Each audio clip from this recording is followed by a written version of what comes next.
আমি বারবার ওকে বুঝাইতাম, তবুও সে আমাকে না জানায় অনেক ছেলের সাথে কথা বলতো। যেখানে তার পিকচারে কোনো ছেলে কমেন্ট করলে সহ্য করতে পারতাম না, পাগলের মতো আচরণ করতাম, সেখানে যখন জানতাম ও আমাকে না জানায় অনেক ছেলের সাথে কথা বলে, এমনকি আমি থাকার পরেও 4-5টা ছেলের সাথে রিলেশন করে, নিজেকে সামলাতে অনেক কষ্ট হতো।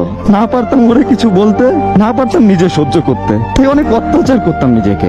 আমি এসব কিছু জেনেও সবসময় ওকে বুঝাইতাম, বলতাম দেখো তোমাকে আমি অনেক ভালোবাসি, এইসব কইরো না। তবুও সে এইগুলাই করতো। আর আমি অনেক কষ্ট পাওয়ার পরে ভাবতাম তাকে ছাড়া আমি বাঁচবো কিভাবে। তাকে তো আমি অনেক ভালোবাসি, আমাকে অনেক অপমান করতো, অনেক বাজে কথা বলতো, তবুও সবকিছু না নীরবে সহ্য করে নিতাম, শুধু একটু ভালোবাসা পাওয়ার অপেক্ষায়। 2021 সালে যে কতবার ওর ব্লগ খাইছি হিসাব নাই। ওর সাথে কথা না বলে নিজেকে পাগল পাগল মনে হতো জীবনের কিছুই নাই।